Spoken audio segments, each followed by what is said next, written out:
Okay, so as per requested by one of the comments on the previous video, I'm making a video about Samson. So I'll be covering Judges chapters 13 through I believe 16. Yes, through 16. So yeah, there should be not too long a video. It's a really weird video, mostly because Judges is really weird. Like, I knew weird stuff happened in the Bible, obviously, and I knew weird stuff happened in Samson's story. But there's some things that are just like, what in the world happened here? Or just like, mostly just really random things. Like, there's like the stuff that, is bigger about his story that's, more well known.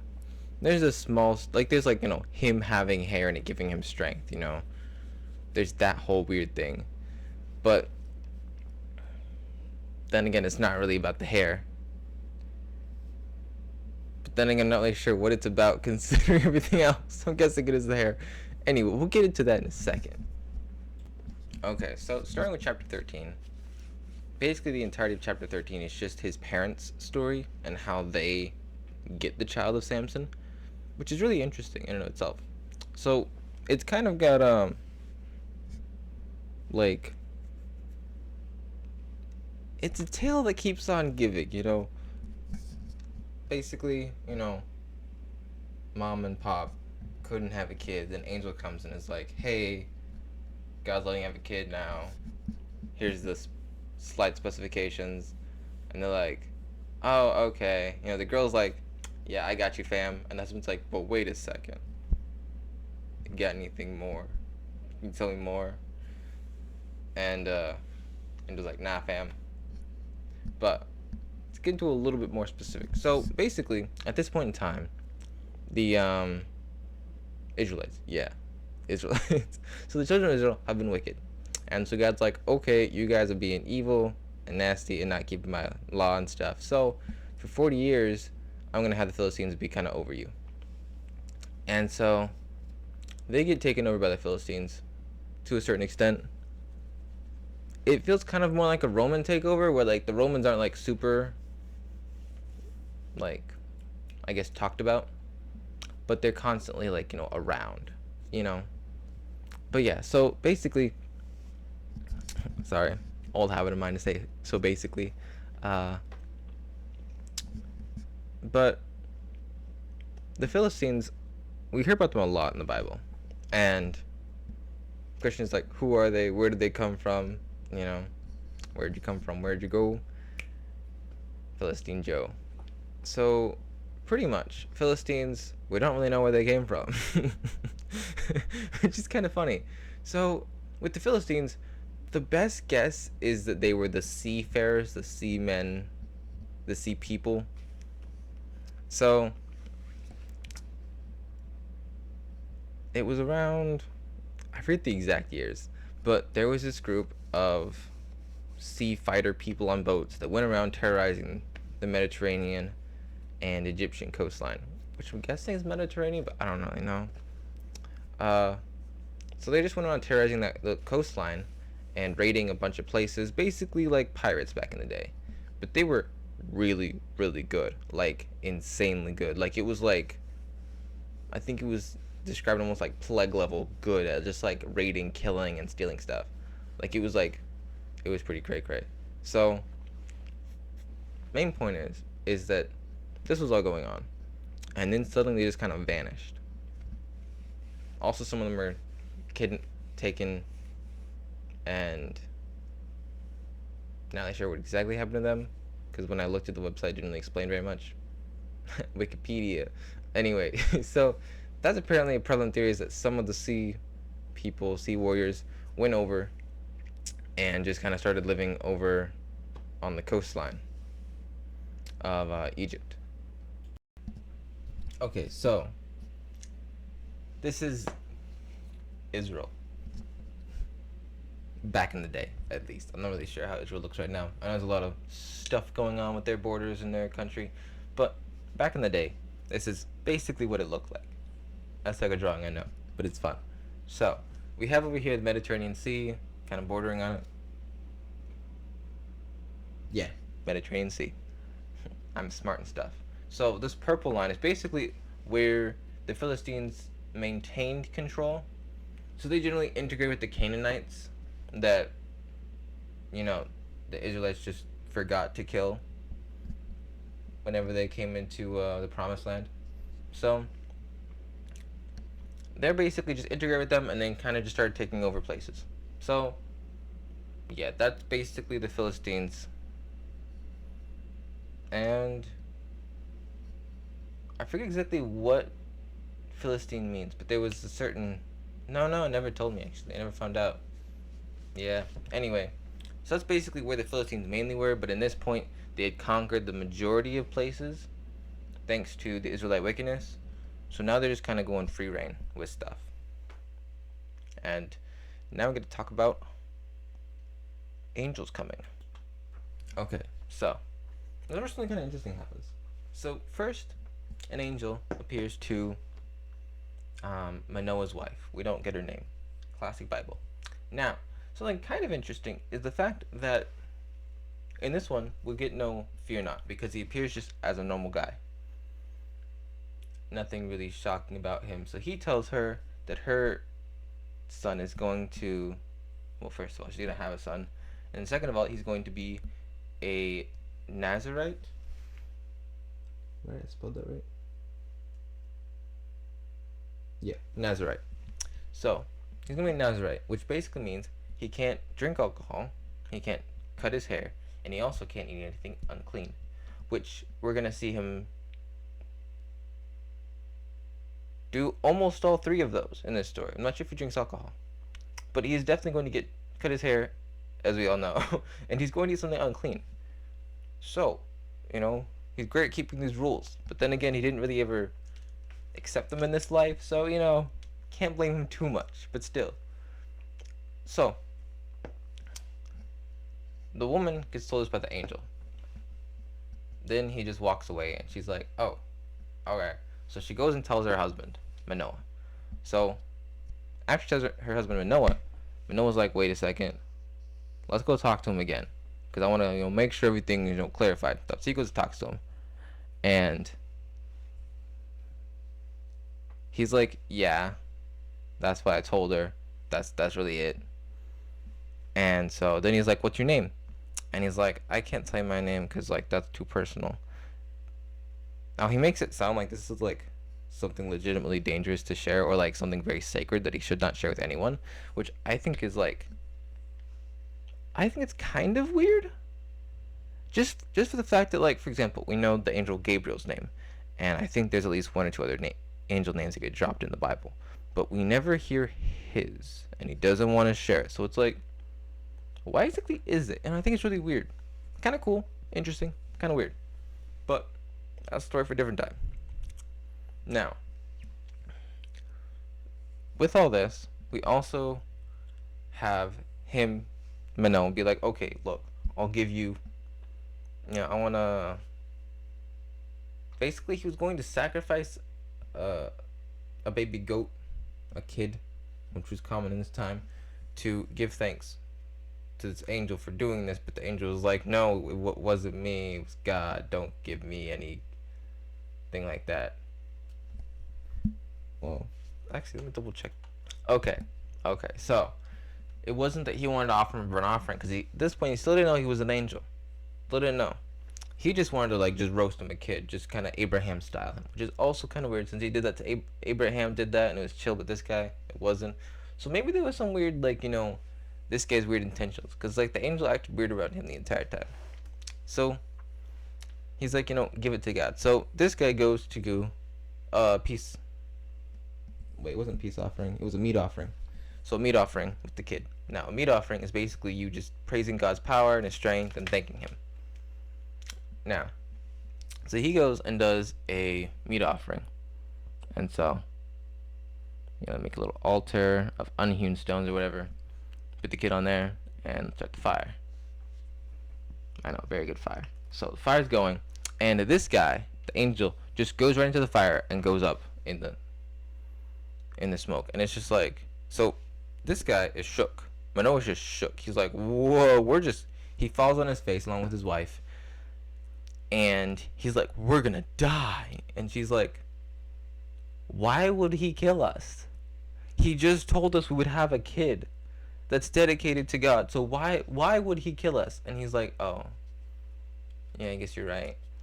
And so yeah, that's basically what happened. And then they had their kid, and they're living basically on like the border of like pure Philistine territory.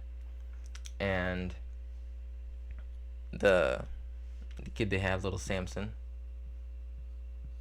it says that basically he received the Holy Ghost. And so that's kind of how chapter 1 ends. But yeah, it's just classic showing of a good strong wife that keeps the husband sane and not doing stupid things. Okay, so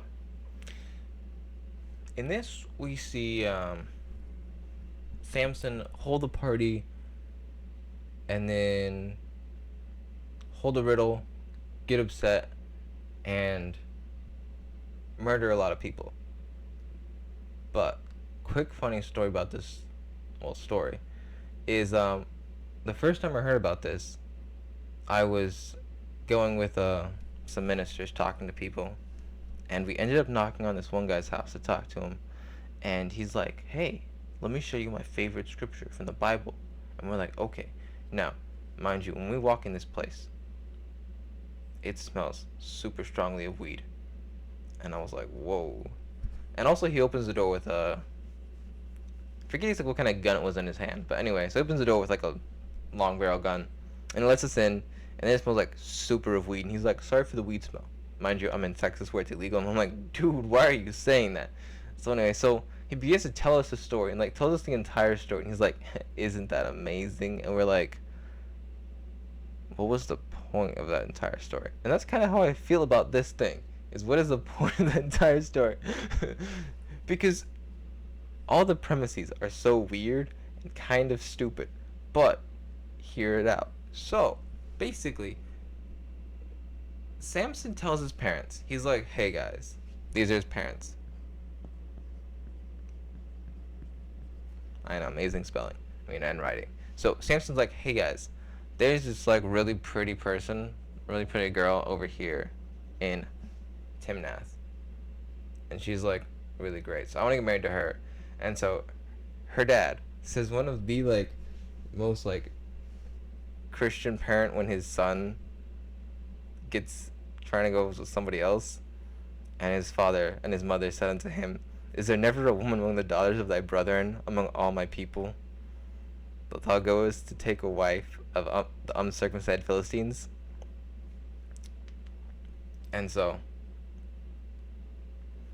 apparently out of all this, but his father and his mother knew not that it was the Lord, it was of the Lord, that he sought occasion against the Philistines. For at this time the Philistines had dominion over Israel.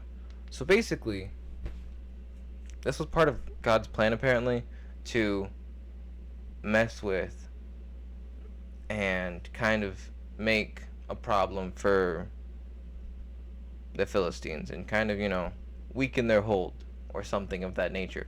So him and his parents go over to Timnath. At least it appears so. And so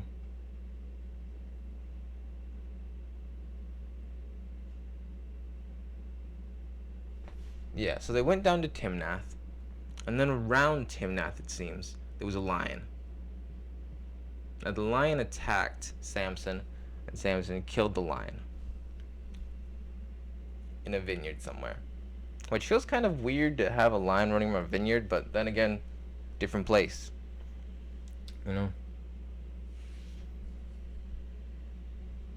And so it seems that he like left to go back to his city, and then when he came back, his parents were still at Timnath. And so he came back and he ran to the carcass again, but in this time, not the carcass, but now it's a carcass. He runs back into the lion, which is now a carcass. And the lion is now has a hive in it of bees, which I think is really weird. But then again, there's not a whole lot of bees around here, so I don't really know what they set up shop in. Besides, man-made hives, which is most of what we have here in Texas. But anyway, main point is so you got a hive going in the belly of the lion. Now, the cool thing is that when he killed the lion, it was like a representation of God overpowering the Philistines. This time, when it comes to it, it's a representation of him breaking the. It's not a representation. It's just him breaking the law of Moses. Because he eats something out of an unclean animal, and he also touches the unclean animal, unless he's got like master dexterity or something. Pickpocket 100. Also, I'm pretty sure that if you eat honeys out of a lion, it's still technically breaking the law of Moses. But either way, he broke the law of Moses here. He ate on something unclean. So that's, one thing that he broke. Big oof, So, also,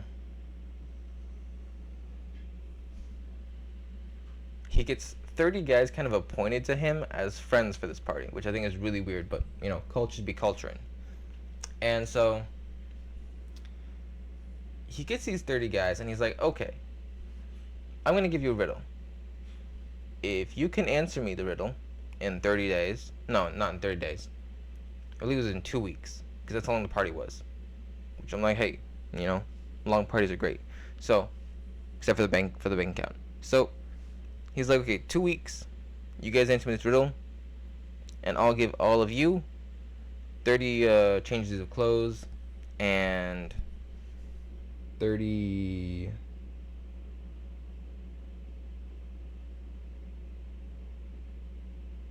Let's see, what's the other thing that he got 30 of? 30 sheets and 30 changes of garment. So he bets them that, and they're like, okay. And so he tells them a riddle. And he said unto them, out of the eater came forth meat, out of the strong came forth sweetness, and they could not in 3 days expound the riddle. So,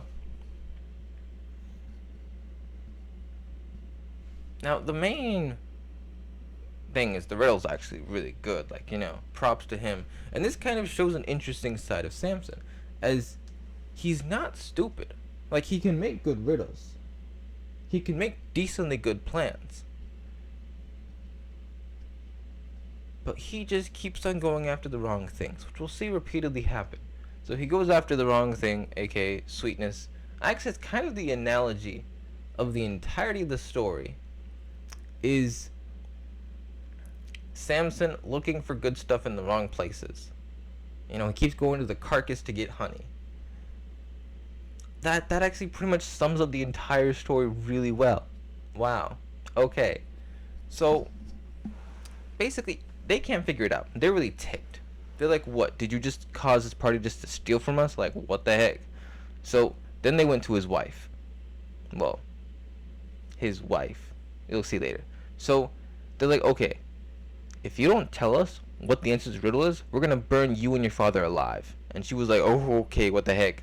And so, she goes to Samson. Instead of, asking for help, which I guess, makes sense, because at this point he hasn't, killed dozens of people.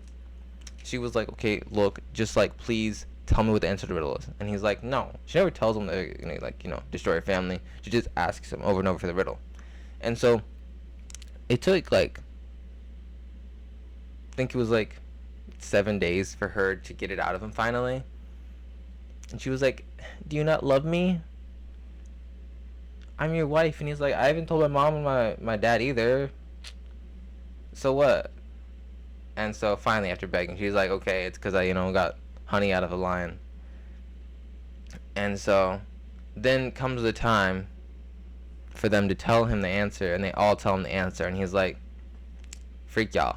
So then what he does is he goes over to a different town and just kills 30 guys, 30 Philistines, and just takes their clothes and their sheets and then gives them over here.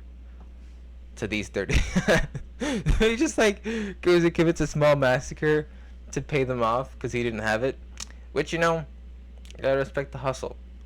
Not really, I'm kidding. But yeah, so that's like the first strange story. And then he just leaves and goes back home without his wife. And then in the next chapter, we see how that turns. Okay, so now we're in chapter 15. So in chapter 15, Samson does a lot of weird and crazy stuff. So first he goes back over to Timnath to check on his wife, because he'd been gone for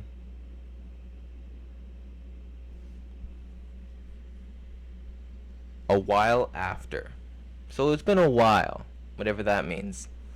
And so he goes back over to Timnath, and the dad's like, "Oh hey, so I gave your so-called wife to this other guy because you kind of left and didn't seem like you wanted her because everything went down. So I just gave her to somebody else. But you can have her younger, hotter sister." And he's like, "Yeah, no, I'm good, thanks. Yeah, no." And so he gets upset because, you know, his wife got taken away from him, which, I don't know, just the whole thing is just kind of weird, considering the whole, like, him getting into the marriage just to cause problems, but then also being like, well, like, she's kind of hot, you know.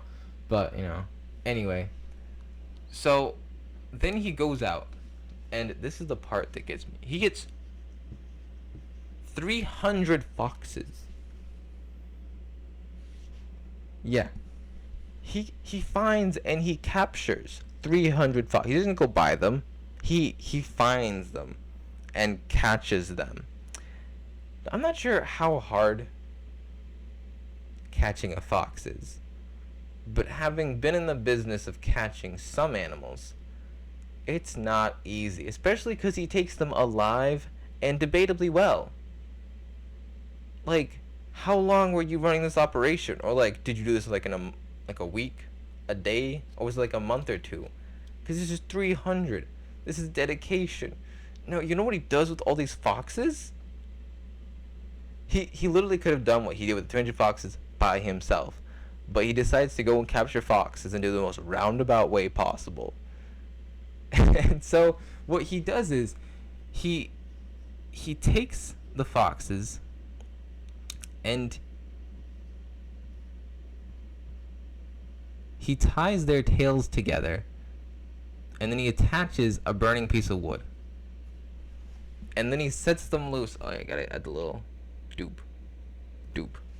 Okay, so he sends them into the fields of the Philistines. So they start burning up their grains, their olives, a lot of their crops, and so they're just absolutely wrecking all the fields around Timnath. And so they're obviously really upset. So they're like, okay, who caused this? Why did this happen? And of course everyone just turns and points to, you know, Timnath and his daughters. And so they're like, okay, you guys are paying for this. So they end up getting burned at the stake because of what they did. So, you know, really sucks for them, considering they didn't really do anything bad necessarily.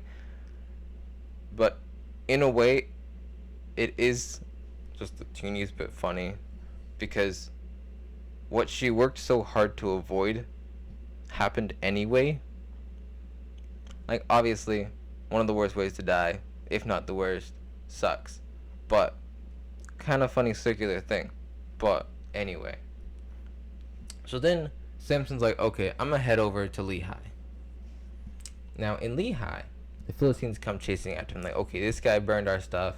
And so a bunch of the Israelites come up and they're like, hey dude, you kind of just mess with the guys that like control our country, so like we're gonna take you to the government to try and like cool everything down. And he's like, okay, as long as you guys don't hurt me, I'm cool with that. And they're like, okay, yeah, we won't hurt you. So they take him over, they bind him in some cords, and they take him over to the Philistines. And so he gets in front of the Philistines, and okay, so he gets there to the Philistines, and they start shouting at him and accusing him of stuff.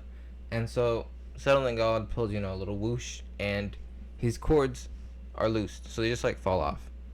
And this is the part that's kind of funny. I talked about it with my sister, and we can't really figure it out. So it says that he found a new jawbone of a donkey.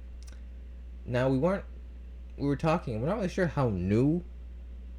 Like, is it just like is it a fresh bone that's like clean, or is it just a donkey's jaw that's just like, fresh, or did he just grab it off of a donkey? We're not really sure, but in essence, he gets a jawbone from a donkey, hopefully a dry one, and he begins a slaughter of 1,000 Philistines. So 1,000 Philistines just get absolutely wrecked by him. Now, this is ridiculous. Like, honestly, I think out of everyone, Samson might have one of the highest kill counts in the entire Bible. And it is ridiculous. So he kills 1,000 Philistine soldiers, and then he's like, oh my gosh, I am so thirsty. And he pulls a little Jonah, and he's like, God, what good is it if I come all this way and I die of thirst? And so God's like, okay, fine. So then he makes a little hollow spot in the jawbone, and water comes out of the jawbone, and he drinks it. And he's like, okay, thanks, I'm good now. Now, obviously, there's the worry of, the sanitariness of a jawbone after you just murdered 1,000 people with, well, not really murdered, killed. It was combat. But I would say almost murder, considering you did 1,000. That's just a massacre. Anyway, main point is, I can't believe this was a clean jawbone at the end, and then he just drank out of it, which also is a weird image to kind of try and imagine of someone drinking out of a jawbone. But all weirdness aside, this is ridiculous. But next chapter, we see an even greater slaughter, and we see Samson trying to go for honey again.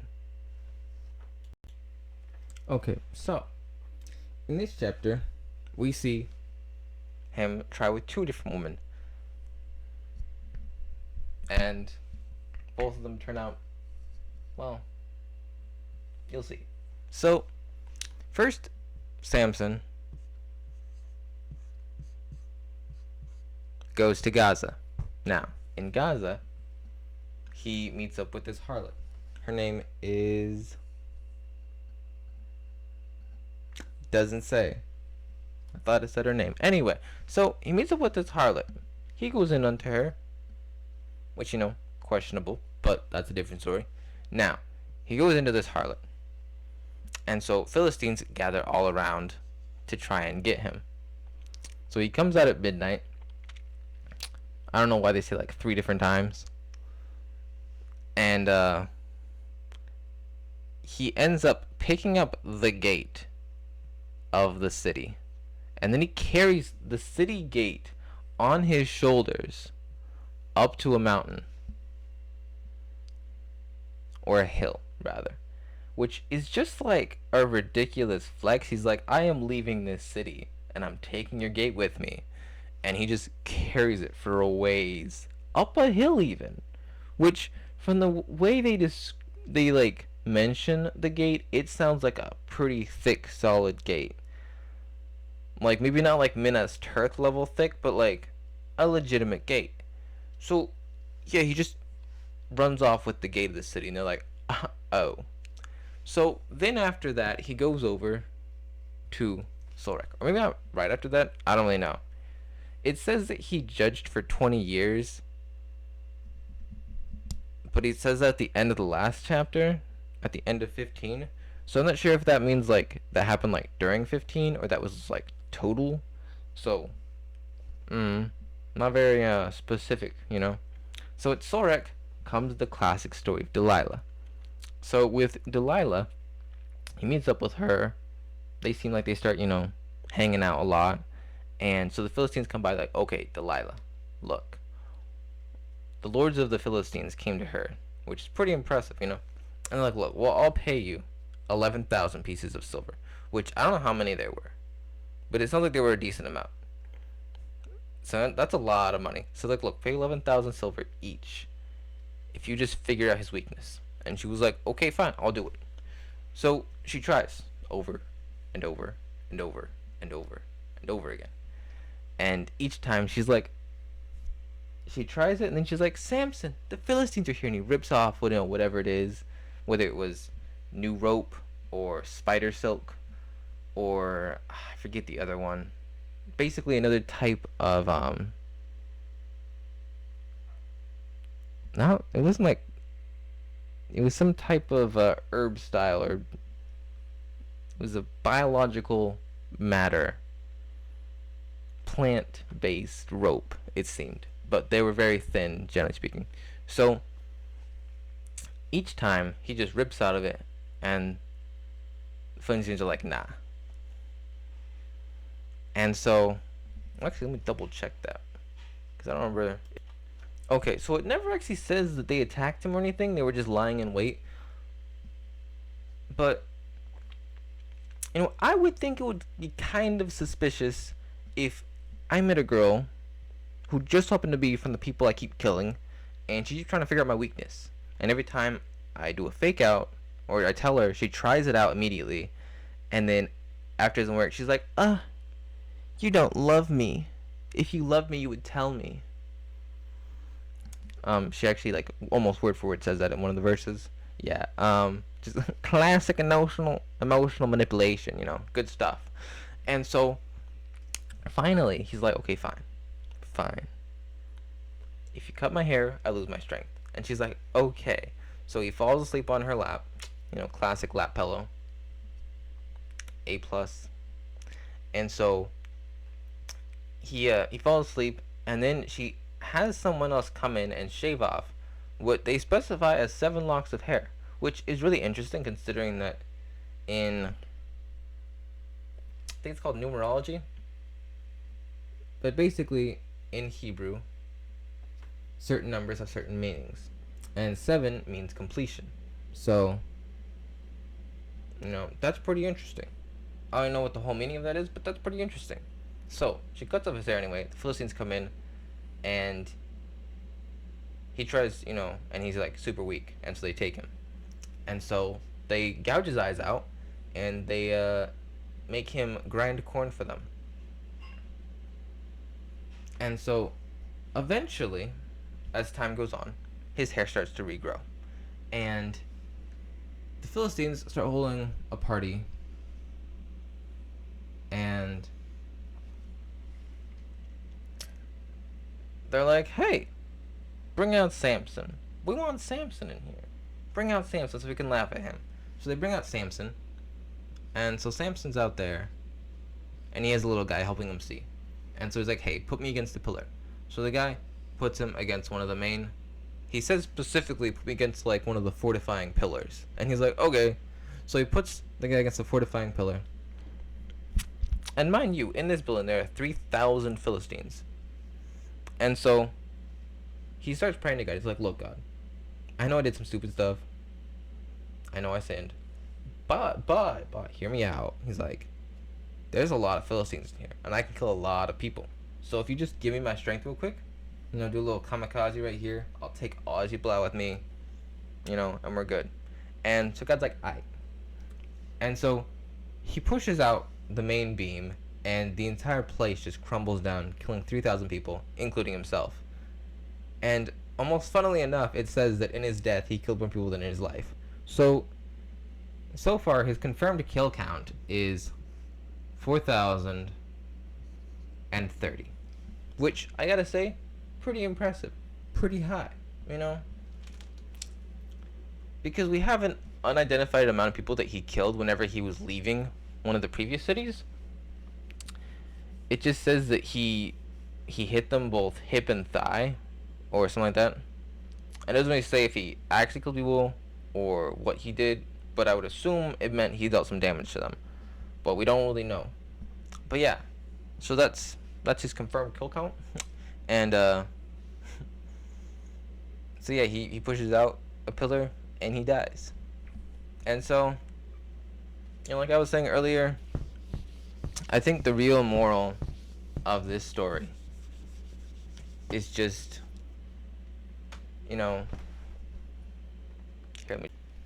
I think that the real point of the story, albeit very weird and interesting, he's catching 300 foxes to get revenge. Just like, what the heck, dedication.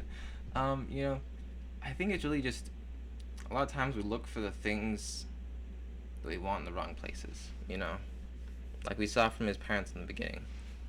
Why don't you just go and get yourself, someone in the covenant? Because, at that point in time, it was effectively, Christians and non-Christians, but it was a lot more, what's the word for it? I guess entitled, as they saw themselves as, the master race. Well, not quite, but, it was pretty bad. Like, it got worse as time went on, especially as their us versus them mentality grew. But yeah, at this point it was more like just somebody dating a non-Christian, and obviously there's nothing wrong with that, but I'm sure as all of you have heard in your churches, it's easier to date someone with the same beliefs. It's easier to be with someone who has your same ideologies, and and I think it's really interesting how we see throughout the story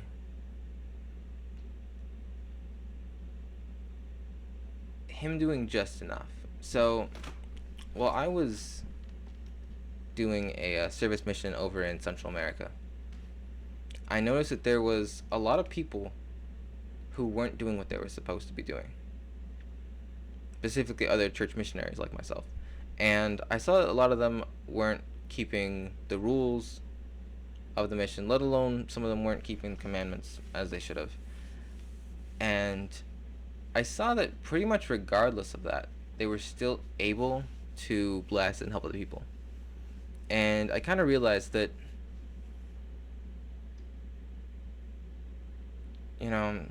like in my church, there's this phrase that says, "No unhallowed hand can stop the work of God." Or is it just no? Anyway, basically, nobody can stop the work of God. God is going to get what he needs to done. And he's going to use whoever is available, whoever can be used. And so, a lot of times he uses instruments that aren't the best, but they still get the job done. And so, what I kind of realized is that,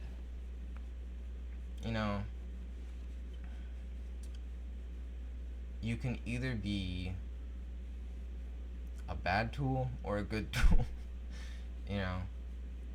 and the real difference is that whenever you are willing, ready, and able to help God's work progress, then you can actually gain, learn, and grow from it a lot more than you could if you weren't ready or able in that experience.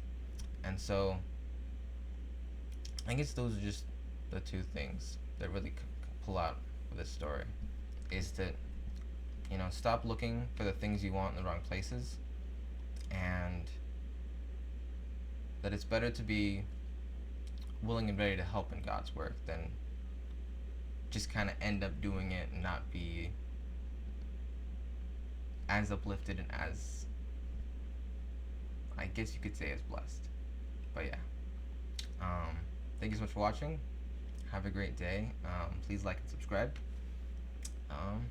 See y'all later.